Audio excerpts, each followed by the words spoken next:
Good morning, students. I welcome you all for yet another session of biology.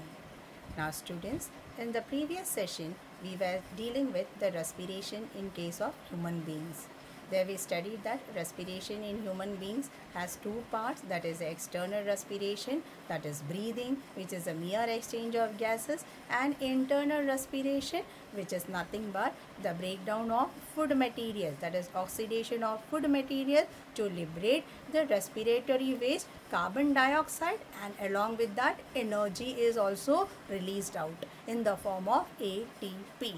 Okay, so this was what we had done in the previous session. Now in today's session we will study about the respiration in case of plants. Now, what are the parts of the plants? The plant shows the parts like the root, the stem as well as leaves. Now, what is the peculiarity about the plants? The peculiarity about the plant is that in plants, these individual organs, they perform their own respiration. That means this individual organs have got certain structures in them which will help in the exchange of gases.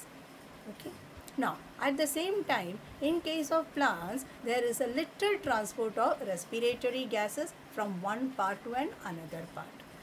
Now, next peculiarity about the plant is that the plant has a branching shape. That means the plant shows the presence of branches. Since it shows the presence of branches, the surface area is large as compared to that of the volume, because of which only the process of diffusion is enough to supply the gases to the different parts of the plant.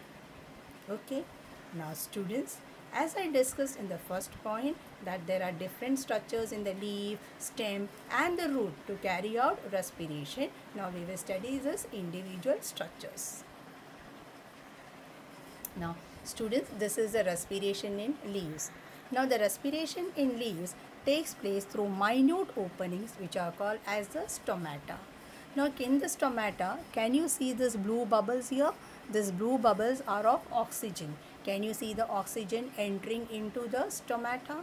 And now what is there? The respiratory waste. Can you see these yellow bubbles which are coming out? And this is nothing but the carbon dioxide which is released out as a respiratory waste, because respiration is nothing but taking in of oxygen and releasing out carbon dioxide. So here this gaseous exchange in the leaves is taking place through the stomata. Okay. Now let's come to the next part, that is respiration in stems.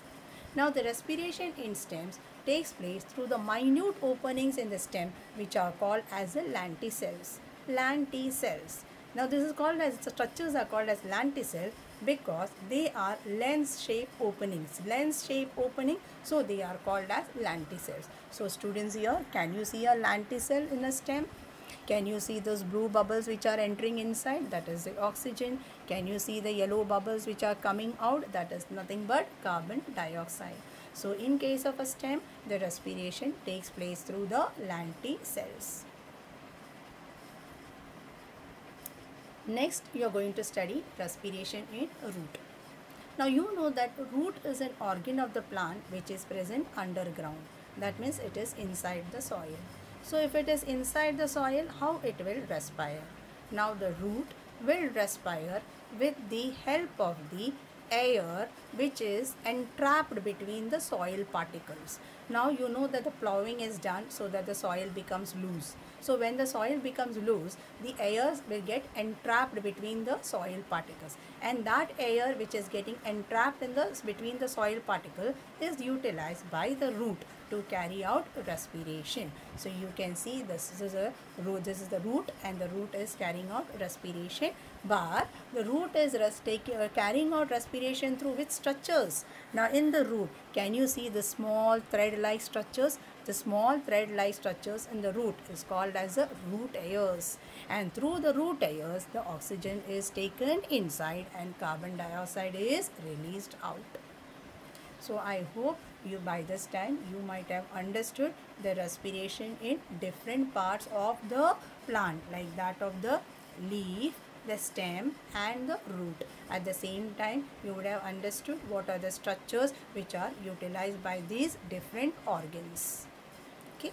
Now students, the next part we will study the relationship between photosynthesis and respiration. Okay. Now, my dear students, photosynthesis is a life process. It is a life process in which the plant is utilizing carbon dioxide to produce the sugar, that is glucose. Now, photosynthesis is a part of nutrition. It is a nutrition part of the plant. Okay. Now, photosynthesis, as the name itself suggests, photo means light and synthesis means production. So, this process of photosynthesis will take place only in the presence of light. That means it is light dependent. Okay. Now, let us come to the next life process, and that is nothing but respiration. What is respiration? Respiration is a life process in which we take in oxygen, and that oxygen brings about the breakdown of glucose to liberate energy and the carbon dioxide, which is a respiratory waste. So it will be releasing out carbon dioxide. Okay. Now, what is the relationship between both this process? Now, if you might have listened to the definitions before, like what is photosynthesis and what is respiration, now you might have seen that during the process of photosynthesis, what are we using? We are using carbon dioxide to produce the food and liberating what out? Oxygen. Now, students, that oxygen which is liberated by the plant is utilized for the process of respiration, because in respiration all the organisms take in what? Oxygen to bring the breakdown of food material. And what does it liberate out? It liberates out carbon dioxide. And that carbon dioxide is itself used for photosynthesis. So that means these two life processes are complementing each other. They are supporting each other. Okay. Now we will study respiration and photosynthesis in the different part of a day. That means we will start for the entire 24 hours we will study. So before that, I just want to say one more point, that photosynthesis is a life process which is much faster than that of respiration. Now students, here we have the picture of a picture, that is what is happening during dawn. So dawn means the early morning, when the sunlight is just passing, just coming onto the earth's surface. I meant to say coming onto the earth's surface, just a little bit of sunlight is there. Since there is a little bit of sunlight, definitely the rate of photosynthesis is slow because the availability of light is less. So here the speed of the photosynthesis is matching with the speed of respiration. So what is happening here? Whatever oxygen is liberated at the time of photosynthesis will be utilized for the process of respiration. So here the photosynthesis rate is equal to the respiration rate, and no exchange of gases occurs between the leaves and the environment, and this takes place during the dawn.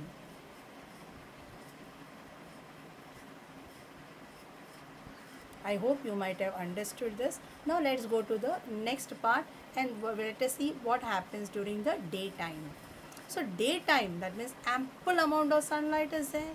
When ample amount of sunlight is there, plants will definitely carry out photosynthesis. And you very well know that the photosynthesis, the rate is much higher than that of respiration. So during the daytime, what happens is, here the plant is taking in carbon dioxide. You can see the plant taking in carbon dioxide, and it is actively engaged in the process of photosynthesis. So when it is actively engaged in the process of photosynthesis, it is going to liberate that much amount of oxygen. Okay, it is producing so much amount of oxygen that the amount of oxygen in the plant is in excess, and the plant is not requiring it. So the plant will release out into the environment, into the surrounding area it is releasing out. So that's why during the daytime we see that the plants are liberating oxygen outside, because the rate of photosynthesis is higher. I hope you have understood what happens during the daytime.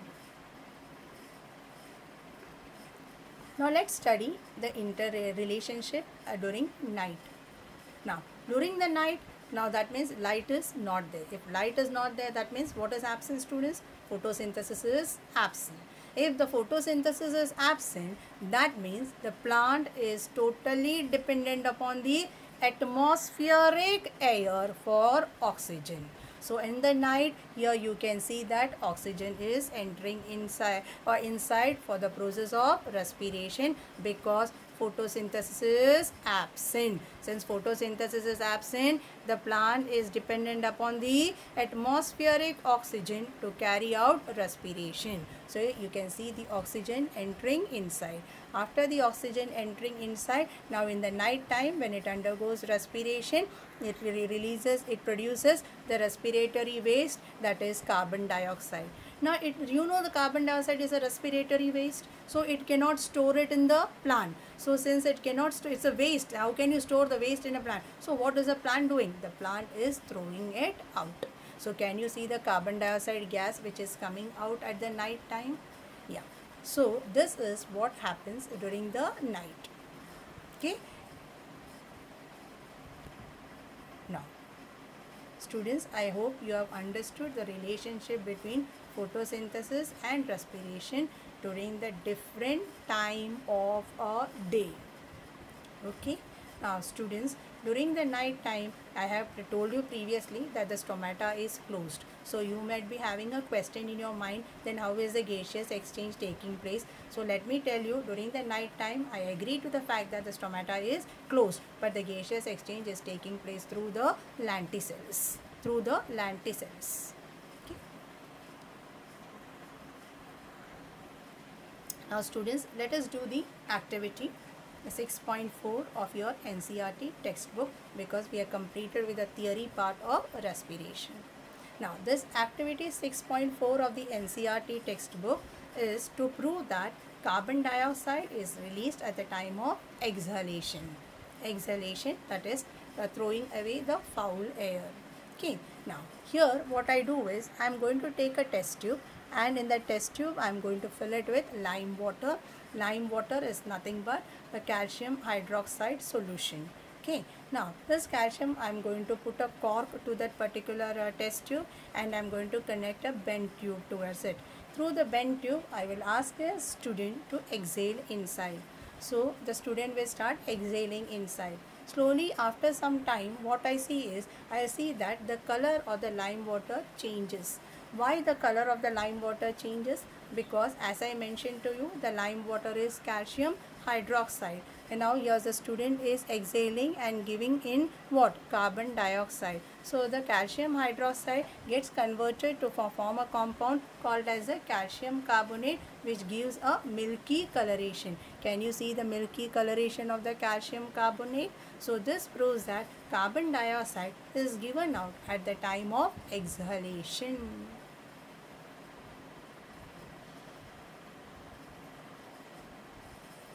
I hope that activity was clear. Now we will do the activity 6.5 of your NCERT textbook, and here we will do an activity with related to anaerobic respiration. Now students, here I am taking glucose and distilled water solution.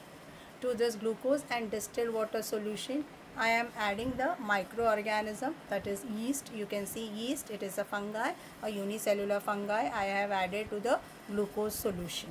Now after I add this, what I do is, I close the mouth of this conical flask by means of a cork, and the cork here has got a bent tube, and that bent tube I insert it in the lime water. Now I keep it standing for some time and allow the anaerobic respiration to take place. Okay. Now I am closing the mouth of the conical flask with the cork, because it is what respiration? Anaerobic. So I don't want the interference of the outside air, because you know that anaerobic respiration takes place in the absence of oxygen. Okay. Now here you can see after some time what happens in this lime water. Can you see the bubble here? Yeah, this bubble is because the carbon dioxide is liberated. Now I will keep it standing for still more time. When I keep it standing for still more time, can you see the students that the color of the lime water has changed over here?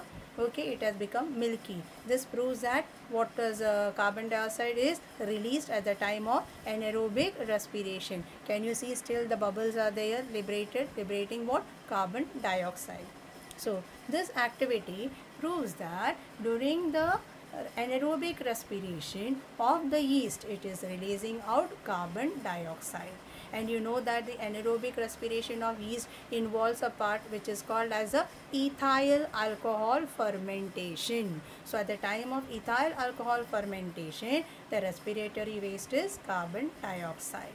Okay, now in the next picture you can see here I have shown the picture of a dough. Now the volume of the dough has increased.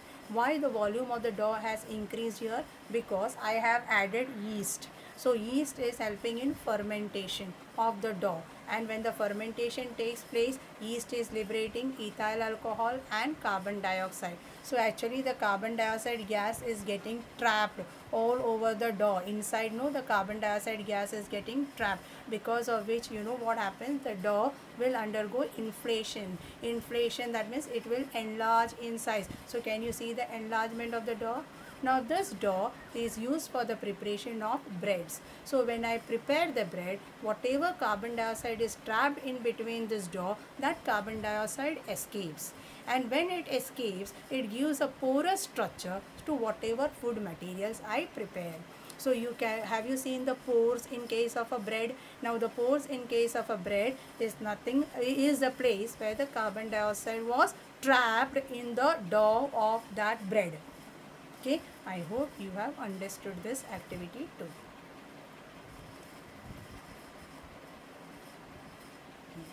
Now we will discuss activity 6.6 of your NCERT textbook. Now in this we are going to study about the breathing rate of the fish, and we will compare it that of human being. Now students, all of you know that the fish takes in oxygen which is dissolved in water.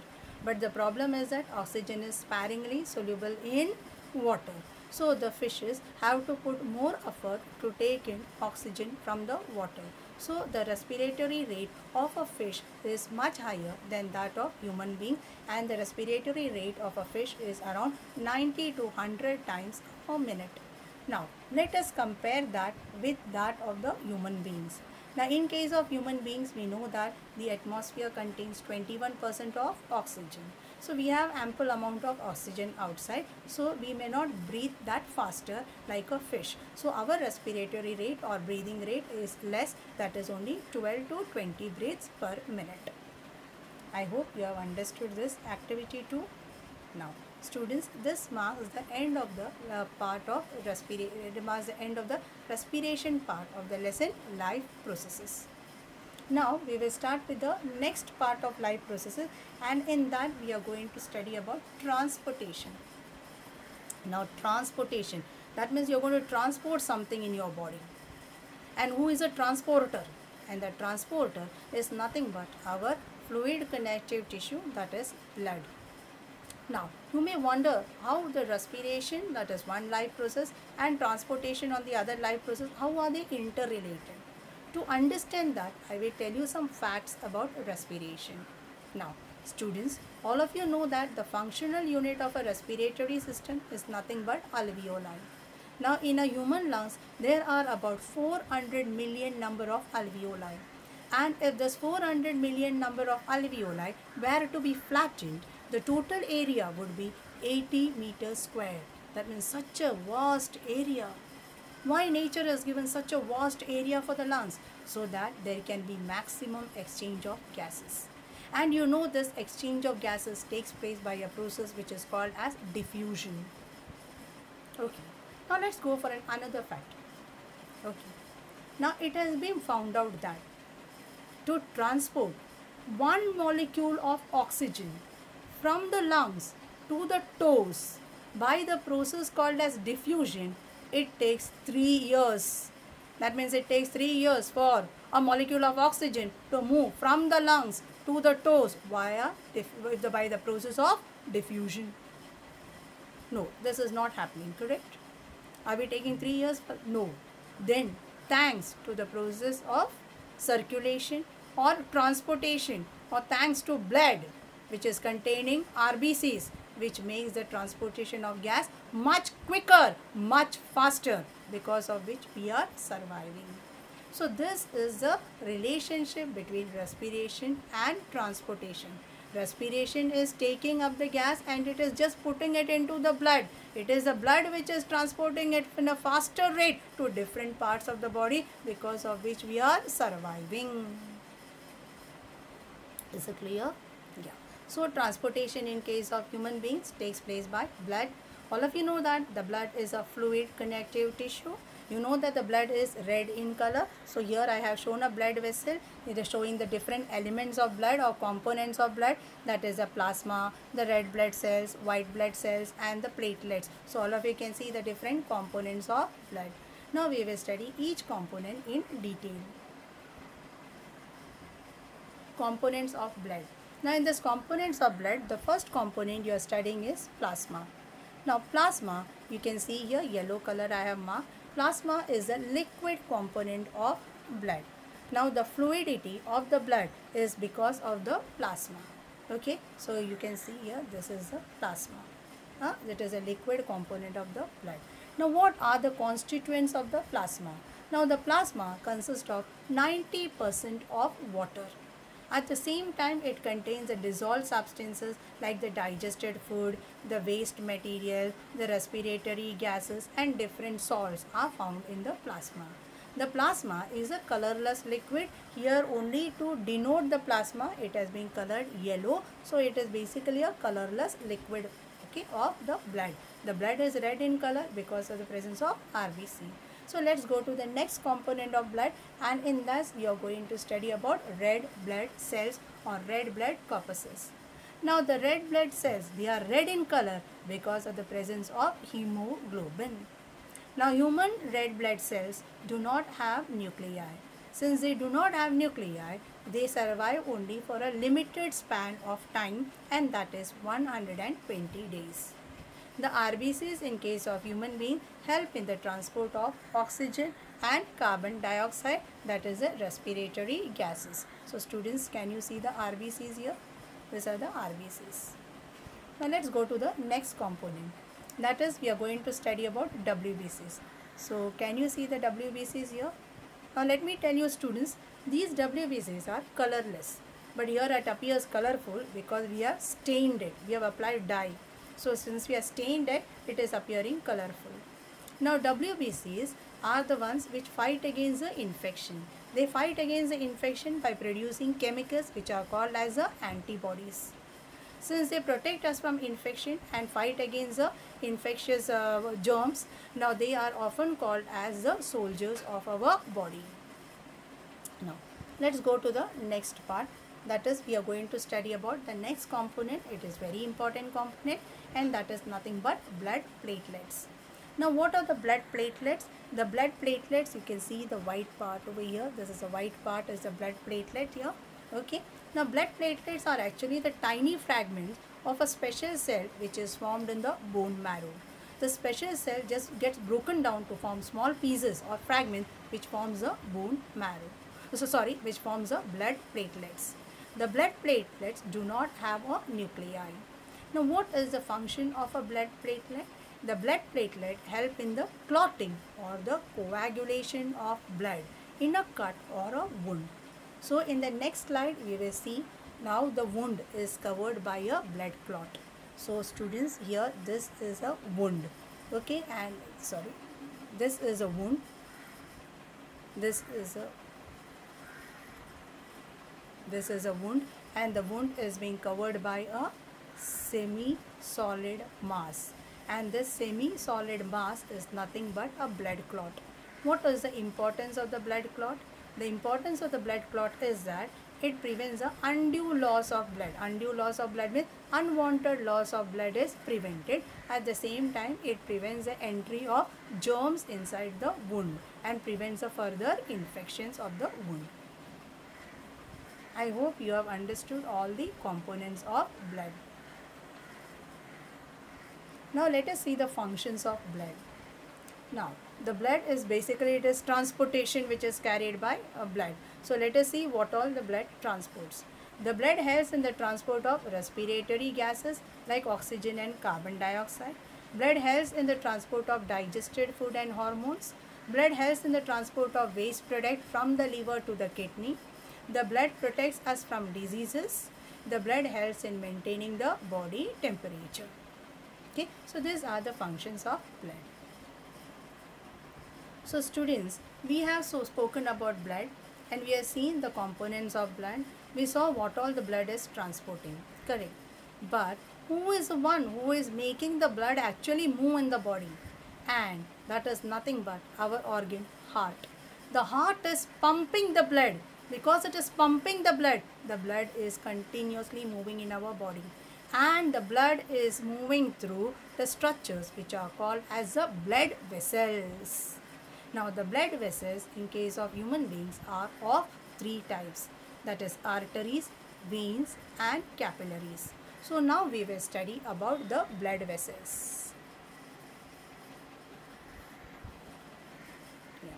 Now students, can you see this is an artery? The artery is dividing to form finer branches which are called as a arteriole. The arteriole is still dividing to form still finer branches, that is nothing but capillary.